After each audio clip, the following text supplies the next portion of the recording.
Okay, but hello everyone. Welcome to another Startup Grind event. This is Ayush, your host from Pune, India. And today we have two beautiful guests, Nivedita and Lakshmi, joining us to talk about NFTs, which is one of the, I think, very sought after topic currently. And I'm really happy that Lakshmi and Nivedita were able to take out time because I know they have been pretty busy with all the things going on in NFT space currently, and they are right at the forefront of it.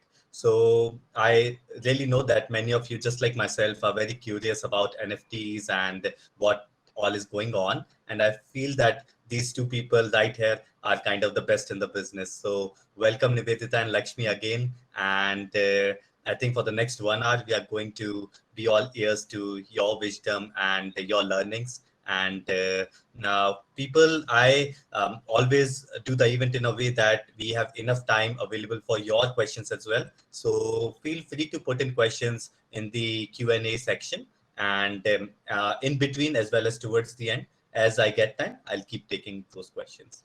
So, guys, let's get started. Now, I mean, for me personally, Nivita and Lakshmi, before we get into NFT, why don't we get to know you guys? So maybe do you want to spend a few minutes talking about yourself and your story and life before NFTs or before Naksh? Sure, sure. Thanks a lot. It was a lovely introduction, Ayush, to begin with. So, me and Nivedita, both of us are actually from a fashion background.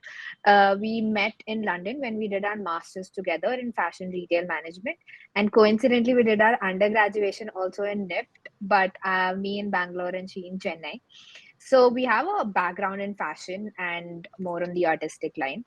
And post our masters, I was working as a product developer for an apparel manufacturing unit, and I worked as a product developer for Walmart. And yeah, so my inclination towards like NFTs and Web3 world started, I think, because my sister is a blockchain engineer herself. So she's the one who actually guided me, and she was like, why don't you try out a hackathon? Ideally, our journey in the whole Web3 space started with a hackathon, which happened last year with in near itself. And yeah, I think it was about April. So we are almost an year into Web3 space now. So that's how we started Nux. So before that, we did have an idea about what blockchain was because we did a couple of projects back in university as well. But it was more on the supply chain side because I think blockchain was still rather new. So we there was not a lot of NFTs and like the crypto market was rather booming. I would say it still is, but fairly new back then. And we just got to know about the hackathon, and all we had to do was do some idea postings. So that's what we did, and we were fairly new. We were very new to the whole community, but we got a lot of appreciation, I guess, for our ideas itself, which motivated us a lot to enter into the Web3 space itself. So that was sort of my journey, and I would let Nivedita take over. So, like Laksh said, after the masters, we got back to India, and it was right when COVID hit. So I was looking for jobs and stuff, but I was looking for something where I can sit at home and do something. So I found a startup that was making masks. So I kind of joined them, and I helped them kind of build that brand. So I was there from like the initial days. Lakshmi also was there for a bit, I think. Yeah, for like a few Probably. days. Yeah, Yeah. and so then I joined and I helped them kind of with everything, marketing, with customers, with setting up everything. Like from scratch, inventory. So all of that. So I kind of had that startup experience going for me at that point, and during all of that, I was like, during COVID, I'm sure everyone had the same experience. I was just, didn't like what I was doing, and I just wanted to do something else. And that's when Lakshmi was just like, why don't we just try something different? Just go ahead. It's not like we're completely stopping work or anything, but let's just put out an idea. That's just an idea. So that's how we kind of worked together, and we put out a few ideas, and then it picked up, and we had to quit our jobs to kind of keep it going. So that's how we started Naksh. Okay, nice. I mean, a nice thing you did out of your boredom, because I think most of us just ended up experimenting with soup or something just to try something. We did that as well. We did that as well. This was just an added. Great. Yeah. So, Yeah. when you were doing your jobs, it was more fashion technology, what I imagine, or Uh, what? so Yeah. yeah, it was mainly apparel production, and Okay. she did product development. So it was around along those lines. So it was Okay. purely fashion, rather, I would say. For me, at least, I was completely in the core of product development. So, what product development as a role itself is that you develop products, as in like garments for brands. So, the brand that I was working for as a developer was Walmart. So, I used to create Okay. products for them and get those approved. So, Okay. we were very much into that. The whole blockchain, like I said, was very new, and we did not even know how to begin with, right? If we did not have the right guidance, I'm sure it would have been very difficult for us to come this far. Right. Okay. So, I mean, we would like to know more about Naksh, but I think to get to that context, why not we talk more about what is NFT, as a layman, and like what is going on really in this space, and what kind of opportunities you're working on, and would you like to share more on those lines? Sure. So NFTs are, first of all, NFTs are non-fungible tokens. So in like extreme layman words, you can anything that's digital, right? That can be made into NFTs.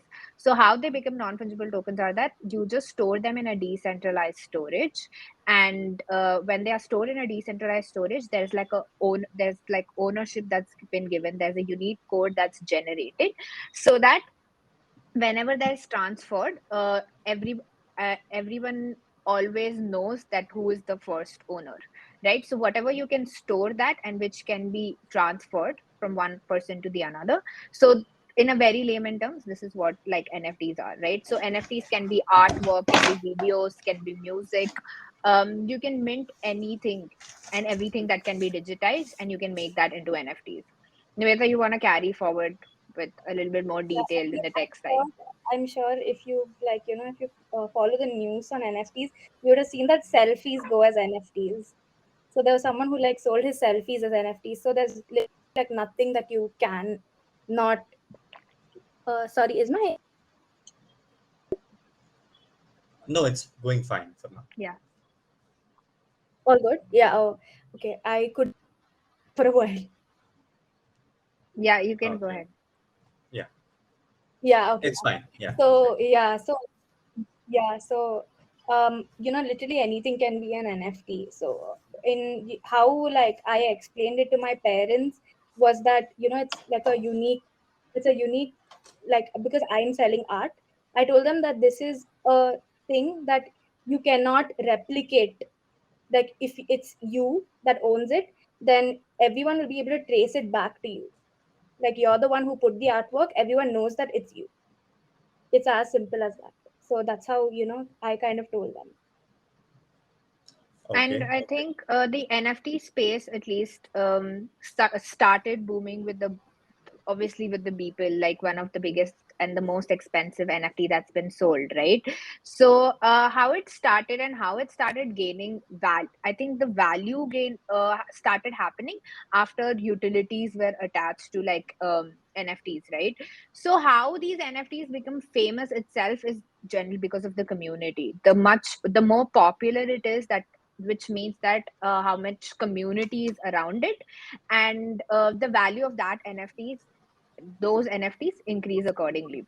Because the bigger the community, the more curated utility you can add on to those specific NFTs, right? So the value goes higher and higher. Like for example, a lot of people ask the board yacht club, yeah, the ape, right? Which is extremely expensive. Like why? It's just a PFP, right? It's just a character that's being sold. But a lot of people don't know the underlying utilities that it offers, right? Because the community itself is so huge, so they have curated utilities for that specific community, which is why the cost of those NFTs are much higher. I mean, also Okay. this is also, although she's talking about collections, there is also a flip side where there are products or things that are very famous in itself, and those go for for unimaginable rates, like the tweet or a certain meme. So those have its own. It's because people believe that it's going to have some historical value. So that's the other side of things.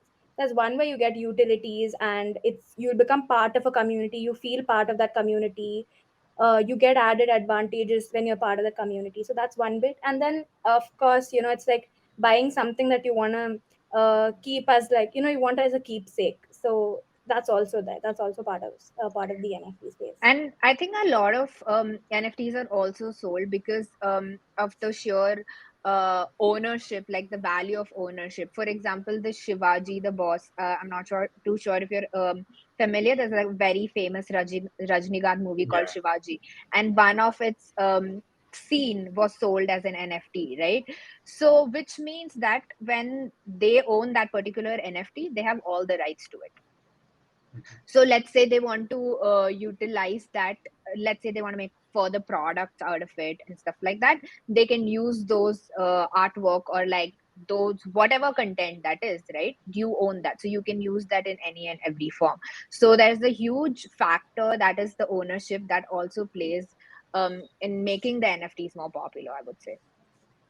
Okay, okay. So, like just comprehending the learning. So basically, what you say is that it's basically like a copyright to the thing, but in a more secure way because now it is non-fungible and more secure. So you Definitely, basically yeah, own the copyright and you can map it to the original person and so on. exactly. Okay, okay, cool. And I think this is very much like easy way to understand because I mean I love the fact that you guys yourself are not like coming from a geek background with all the geeky Yeah, words, but rather yeah. really I the mean, people for who are. us, yeah, for us, we have to be very layman because the artists that we deal with, right? So they come from extreme interior parts of India, and a lot of them have no idea about the upcoming technologies, rather blockchain. Blockchain is so new to the whole people, like a lot of web, for a lot of web 2 people itself, right? For a lot of like engineers, of a lot of people who are from computer science background, for them itself blockchain is such a new concept. When we have to talk about such a technology to a layman who has absolutely no idea, who's sitting in like corners of Mhm. the world, so for them to explain it, we need to make it as simple as possible. And I think the way we try to learn, we try to I mean simplify that and showcase or portray that to them so that they can understand the technology better and not get scared by it. So, so now that you've talked about the concept of NFT, in fact, Lakshmi or Nivedita, can you talk more about Naksh? So, what exactly is Naksh? What does it do? And where it is placed in the whole NFT world. So let me start off with how we started with Naksh Okay, itself, like how we got sure. into this thing. And Mhm. Lakshmi, she can explain about what exactly we're doing with Naksh itself.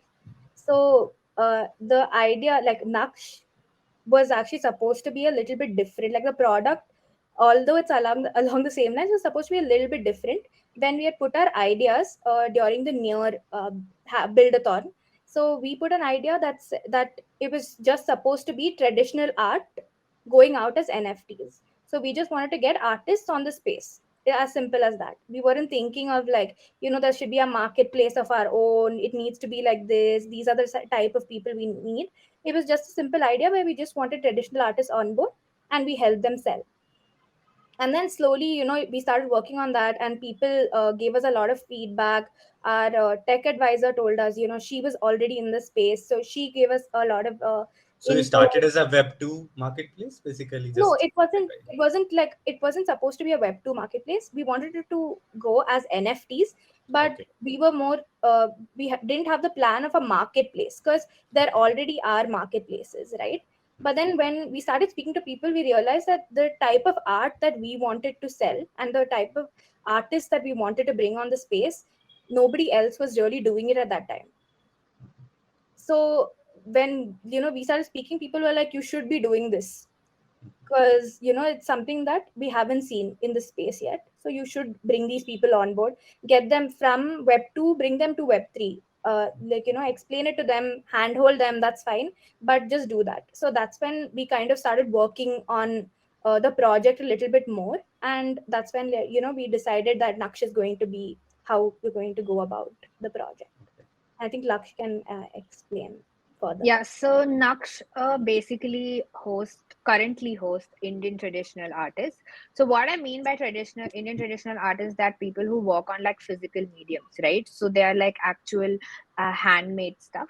So we help them digitize those artworks and showcase that as NFTs. Currently, we just hold traditional artists, but our idea is to open it to digital artists as well, right?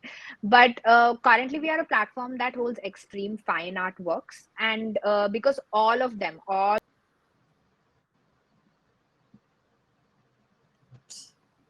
Oh, I think maybe something on Yeah. her end. Let me see. You want to complete the thought, Nivedita? Yeah, sorry. I was I'll just just check. looking at the chat. Yeah, so let me just continue. So, uh, so Naksh, basically, right now we have a lot of traditional artists on board. We've we've sorry, I just keep getting yeah. No, no. Let me. So I'll just add Srilakshmi. Yeah, yeah, just a second. no worries. Yeah, so in terms of the traditional artists on board, we are kind of hand holding them through the process. It's as simple as digitizing their work that they can send to us. So it doesn't have to be that they have to get a photographer to come and take it or anything like that. It's as simple as them sending us a picture, on their camera, or take a good picture on their mobile. So it's something as simple as that, and we help them get that minted. So we create a wallet for them on the site, and all of that process happens, which where we send them all the details. But the actual sale happens on the marketplace. Once that's done, we send the money to them, and that also is another process where we have to handhold them through. So Okay. to them, the crypto doesn't matter; the fiat matters. So we kind of have to handhold them through that process as well. So yeah. as yeah, you So go ahead. and also initially we were just, like I mentioned, we were just open for Indian traditional artists, but now it's been about 3 months that we finished up. I mean, we launched our beta, and then recently we became live. So we got a lot of feedback saying that if why just pertain it to Indian traditional artists, right? There are so many countries that are actually rich in culture, and they hold a lot of tradition, culture, and history behind each and every artwork. So that's when a lot of artists from Mexico, a lot of artists from Indonesia, and like other culturally rich countries started approaching us. So that's why we are redesigning so that we can not just be a marketplace that hosts Indian traditional artists, but all of all of these, right, who bring out like rich culture and tradition and history. And one of the big boons for these traditional artists is that they are from a very like rural or from interior parts of India, right? And they have very limited outreach. But through NFTs, I think a person who's sitting, let's say, in Pune can reach out, like showcase their work to anybody who's sitting in Russia or like America, right? Which such exposure is not given to like normal Web2 artists, like or traditional artists. It's very difficult. So that's where I think like NFTs are like a huge boon or benefit for them, because they can showcase their work across the globe. And once there are more utilities attached to it, then a person who wants, like who can just own the digital copy, they might not even want the physical version of it, right? But currently we just give out the digital version, but we are trying to make a phygital platform where the physical asset also goes along with the traditional or the digital version. So that's the idea behind Naksh. That's how we started off with like helping. We wanted to give more. A lot of these artwork also, right? They are like one of a kind. As in, what I mean by one of a kind is that there's like, for example, a Chitravati artist that we host. So their family is the only family that has been doing this for generations. So they're the only ones who develop like this sort of artwork. This is what I mean by absolute fine art, right? So it blockchain is also a way where we can preserve these artworks. So because they, once they are stored on blockchain, right, they're never going to be erased, right?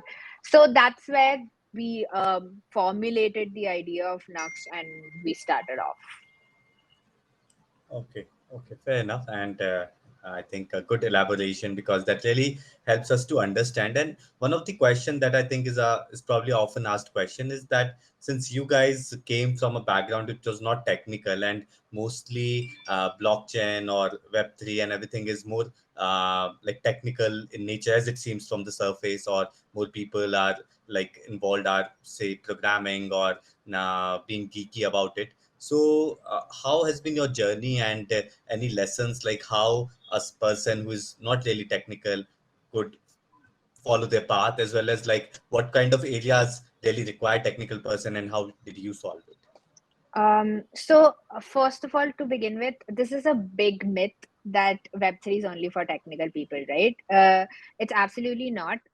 Like I mentioned, we also lead this guild called the Phoenix Guild, for which I'll talk about later. So our idea itself is to let people know that it's for everybody. Web3 is literally for everybody, whether you're from a tech background, whether you're from a design background, whether you're from a fashion background or art background, it doesn't matter, right? And I think, um, like you mentioned, a lot of people have the same notion, and we did too till we got in.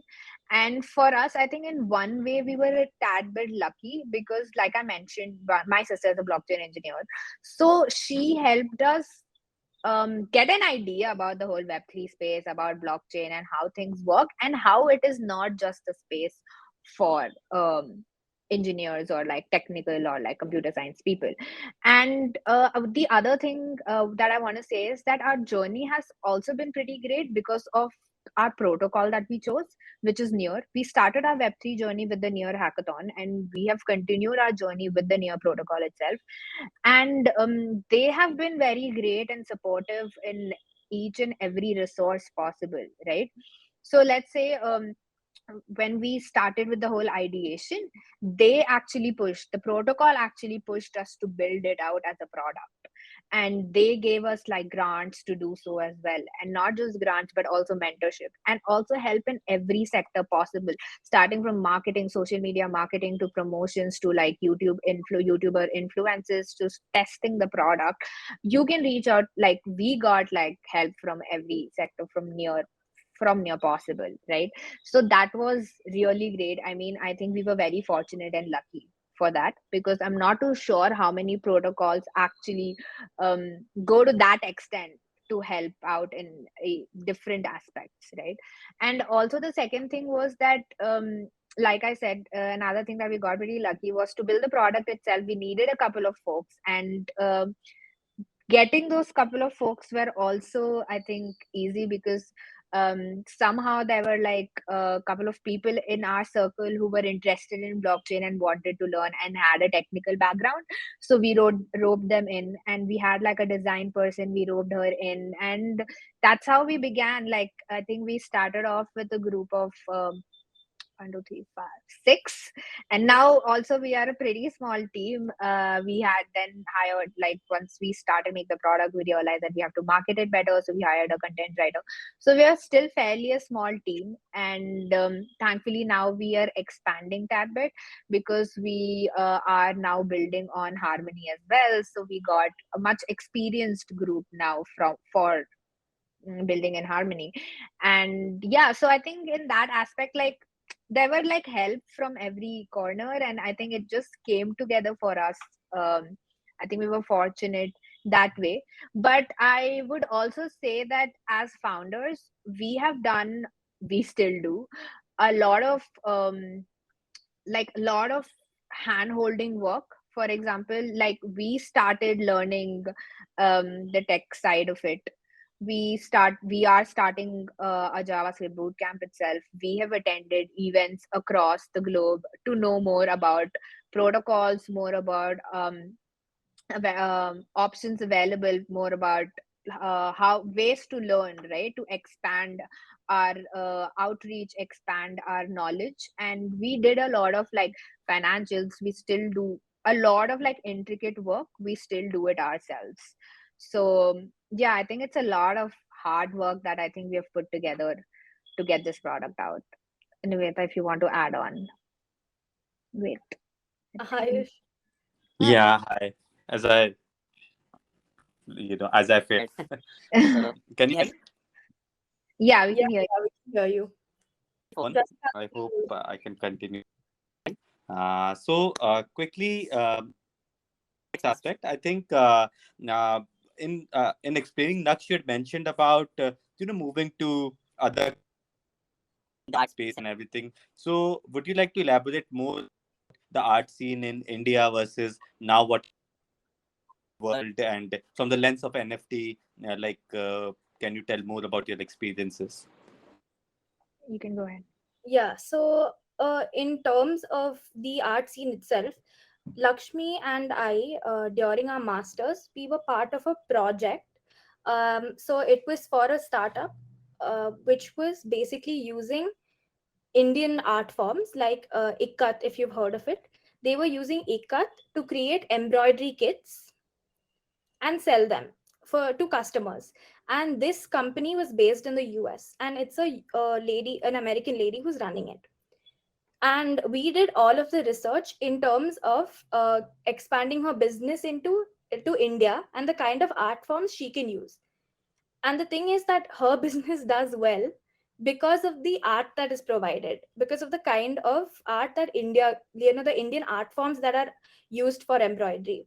So when we, like, that kind of stayed with us, because we were working for an American doing, like, who's selling Indian stuff, right? So when we got back and we had to pitch this idea, that's when we like rethought this whole thing, and we were like, why can't we be, like, why can't we be the people to kind of do the same thing but bring them onto this space instead. So that's how we kind of got the idea to bring traditional art forms into the NFT space, because we understood the kind of demand that is there. Maybe people in India don't value it as much, but people, everywhere else, they think of us, they know of us as a very culturally rich country. So in terms of the art that we create, they're very, like, they think of it as a very, very like a tough, and, like, it's completely handmade. All of those aspects kind of, um, like, it makes them curious about our culture. So in terms of Indian culture, that's why we've been looking at a lot of traditional art forms, like, I think Lakshmi mentioned earlier, there's Madhubani, there's Chitrakati, where she said that there's only one family that does it, and there's Varli. So there are multiple art forms like this that we want to bring on Naksh, and kind of help these artists, especially artists who practice, from the original, from the place of origin itself. We have artists who are doing it. So that's the kind of people that we want to target. But in terms of like the art scene around the world, we have also been speaking to, we had a space with a few Filipino artists. So, and we also had like a conversation with, I think he was Malaysian or Indonesian, with an Indonesian man, and we were all, talking about how much, culturally rich all of these countries are, even like the South Americas. So all of these countries bring such new art forms, and art forms that we've never seen before. So all of these art forms also are things that we'd like to include in Naksh in the future. We've already had artists approach us to put their art forms, because they also want their physical products to be digitized, and they also want to get in the NFT space. So that's kind of, what we want to bring in next. In terms of the digital artist, I think it depends on the artist's vision. There are a lot of people who are doing digital versions of traditional art forms, which I also love. So there are a lot of new things coming up that way. I think I saw one yesterday. It's called columns. It's rangoli basically, but it's digitized. Yeah, so things like that, I feel like it's coming up. A lot of I mean, I'm not sure about art forms as such, but I'm sure there are a lot of digital, like all of these AR visually appealing sort of art also, we really want on Naksh. So that's what we're looking at next. Okay, nice, nice. So, one last question from mine, and then we'll take questions from the people. So, Yeah. since at Startup Grind we are celebrating the women in entrepreneurship this month, and it's very important actually, to have the half, I'd say half part of our world to also get included into more and more initiatives and more and more things and lead out. And it's already happening. I feel like every year I'm seeing more and more openness and more and more opportunities coming through. So Nivedita and Lakshmi, can you tell more about opportunities in Web3 for girls and women, and how they can participate here, and if there are any particular, I'd say, camps or any mentorship that is available? If you can name out, I think that would be pretty useful. Sure. So, like I mentioned, right, apart from Nux itself, me, Nivedita, and two other girls, Gyan and Krati, the four of us started this guild. It's called the Phoenix Guild. Our idea behind this was to help women to get onboarded to Web3. So, our community is by women for women. And we encourage them, no matter what, like I said, right, what background you're from. You're from design, you're from content writing, you're from tech, front end, back end, whatever it is, we help you find a pathway for yourself in the Web3 space, right? We conduct a lot of educational sessions as well, because our idea is to impart education through which um, I think education is like a great source or like a great way to enter into any new space, right? So that's what we are trying to do. We try to conduct study sessions. We are currently conducting a solidity boot camp as well, and we are collaborating with protocols across the globe and multiple protocols, and we have mentors across the globe, right, who are experts in like certain backgrounds. So we help them get connected, and then try on projects, work on bounties, and like work on protocol projects, so that they can get hands-on experience. So, and I know for a fact that there are a lot of communities and a lot of guilds out there who are doing these outreach programs, and like who are working towards women empowerment, and like working and encouraging women, right, to get into this space and start exploring and start exploring opportunities in the space, because there is still abundance of opportunities, right?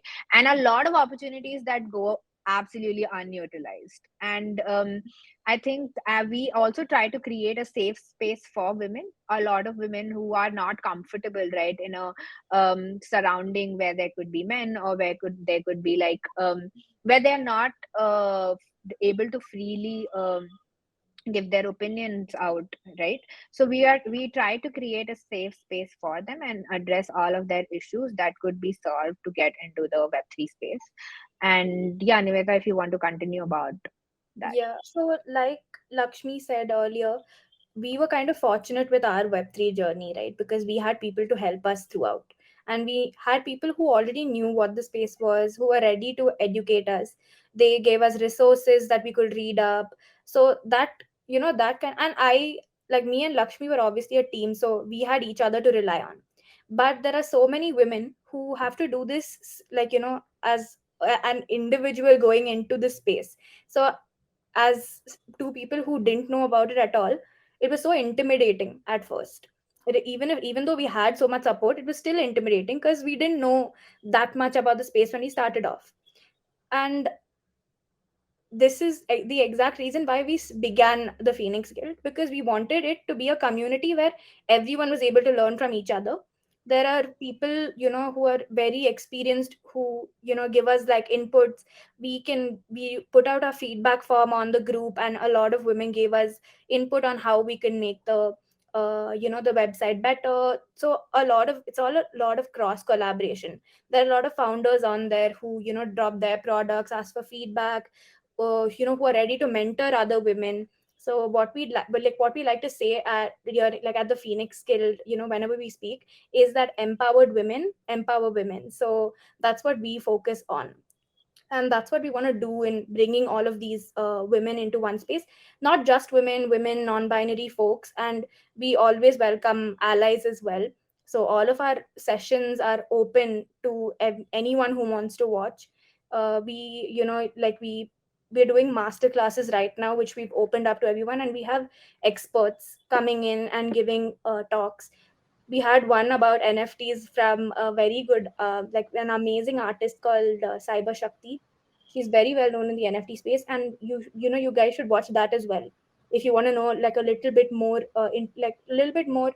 specifics about like trading, about NFTs, all of that. And So like from an artist perspective, yeah, because from an she's an artist artist. perspective. Yeah. So in terms of that, and also like we had people talk about smart contracts, and we're also doing a lot of IRL sessions now, because everything's like quite a bit. It's better now, so everyone can meet as well. So it's been very great in that sense, and we've been meeting women all around the world as well, trying to get these women on board. We also learn from them, so yeah, that way the Phoenix Guild has been great for us. Yeah. Okay. So And I is there think a web link to it or a Discord? Where do people join So it? to you can join it through Leave our, that in so the chat. currently we are on Telegram and Twitter. I can Okay. share the Telegram and Twitter here in the chat Yeah. for whoever Please is go ahead. Yeah. interested. Yeah. They Definitely. can join. Yeah. And yeah, I'll do that. Okay. Okay. And you were saying something, Lakshmi, I think. Yeah, I was Very just saying that in the chat. so there are such communities all around the world. There is Her DAO, and there is also the Bigger Pie. They are more on the Britain and Europe side, and there is also a Super Women, right? Where it's again an Indian women community where they are coming together. They conduct a lot of IRL meetups, and they all encourage women to get into the Web3 space, right? So they can definitely, if who's interested, right? They can just reach out to any one of us, any one of these communities. I'm sure all of us are here to help women to get into the space and empower them. Amazing. Great. Great. Lovely. So, guys, let's take a few questions that I've received here on the chat. I think maybe we'll just go in the order they've come. yeah, So, what's the most expensive NFT that got sold? You mentioned, I think, that name. So, if you could just write that into the chat. And yeah. you gave an example of the Shivaji movie. What would somebody who bought the NFT do with it? Is it just for the, say, investment, or is there some usage of these NFTs? A very practical question, but I think Mhm. interesting enough. So, what do usually people do with these NFTs if they own, let's say, the NFT to a Shivaji movie scene, for example? Okay, so let me take that out. So for the first one, the one of the most expensive, the first one sold was Beeple. I'll just add it out. You can look it up. And in terms of like what you can do with the NFTs, right? I think so. There are a lot of utilities that are being attached to these NFTs every day, like I mentioned. So there is like community-based utilities. Otherwise, there are also ways. One, the major thing everybody thinks of is flipping it. You flip it, get uh, money in return, because they are again in some or the other token. So when the value goes up, you can flip it and get higher value for it. Second, I'm also going to answer Pratik Sharma's question here as well, because I think they're combination. So there are other things that you can actually do with NFTs. So for example, you can do NFT staking. So what you do is that you stake NFTs and get like monthly returns from it, or like weekly returns from it, depending on the staking platforms. Right, one is that. In terms of this specific Shivaji NFT, so this is basically purchased by one of the most, I think, very like a fanboy or a fangirl, I would say, who's such a big fan of Rajnikant that they got it, right? So if they want to sell it to, let's say, not even like flipping it in the crypto space, but rather sell it to another fan itself, he's gonna get like 2x, 3x for the same. Correct. So the other thing is the NFT staking, and also there are you can now use NFTs as collaterals in a lot of platforms as well, right? So you can actually keep it as a collateral and take stuff in exchange. So there are more and more utilities that are coming up for NFTs every day. They are not just used for a PFP anymore. PFPs are basically those where you just put them as a profile picture or have them as identities, right? So they are not just PFPs anymore. There is literally utilities attached to every NFT every day. Let's say they are not, for example, if you come to Naksh, right? There are not any specific utilities attached to Naksh artworks yet, but there are specific platforms that just gives utilities to the NFTs you hold. So they are not just a FOMO trend anymore. Nobody's buying NFTs for trends. People are buying it because there are a lot more value that's being added to it every day. Another thing that we should also look at is, I mean, I'm sure all of us have played, like games, and we all buy like skins, we buy things that can be added onto our thing. I'm sure we've done it at some point in our life, and these NFTs are just going to be, they can be used in the metaverse itself, which is another topic. Like, it's a huge topic that needs to be uncovered as well. But NFTs can be used even in the metaverse, which is obviously, it's coming, it's already there, and it is going to be a big part of the near future. So NFTs are a very big part of the metaverse as well. In terms of businesses also are using NFTs now. There are a lot of businesses coming up, they're using NFTs to sell limited edition products. A lot of apparel brands, even real estate. So there's no limit really, it's just growing. So in terms, I mean, I understand when you mean what you mean by overpriced. I mean, of course, there are a lot of reasons why it is. It is also the particular NFTs that you might be speaking about might be based on a chain which has a very high value. In terms of layer twos like Near, Polygon, Harmony, the fee itself is so low that you don't have to put it at such a high price to get some sort of like value or return. So I think all of these play as factors for sure in terms of how it goes and what the NFT is, why you should buy. Yeah, I mean, layer twos are basically like, sorry, Near is actually not a layer two. Near is actually layer Yeah, one, but but it's but it uh, is not on Ethereum, or it doesn't use Solidity as a backend language. So sorry. there are, so basically why these other layer ones or layer twos are getting popular is because a term called gas fee, right? So when you mint NFTs or you do in fact any transaction on blockchain, there's like a gas fee that's in use. So how these gas fees calculated is the amount of energy that is consumed for making that transaction. So these upcoming new protocols and new layers are actually new blockchains rather, are working on like modifying that where their gas fee is extremely minimal.